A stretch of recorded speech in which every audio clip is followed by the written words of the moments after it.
equivalent rational expressions, you can multiply any expression by 1 and not change the value of the expression. So 1 times anything still remains the same. So determine an equivalent fraction for each of the following. So if we just have the number 1/2, we'll start with numbers what we're familiar with. We can multiply this by 2 over 2, which is equivalent to 1. I just picked any numbers here. And I'd get 2/4. And we can all agree that 1/2 and 2/4, we would recognize that as equivalent. I could have picked something like 3 over 3. That's still 1 to get 3/6. So we're really looking at exactly the same fraction.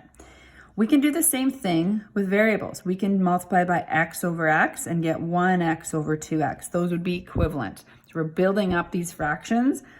I'll do one more here where you can show that it's multiplied by a binomial. It's a good idea to put brackets around that. So we have x minus 2 times 2x minus 4. So these would be equivalent. Let's look at number 2. Same idea, I can multiply this by 2 over 2 and get 10x over 2x minus 6. These would be considered equivalent fractions.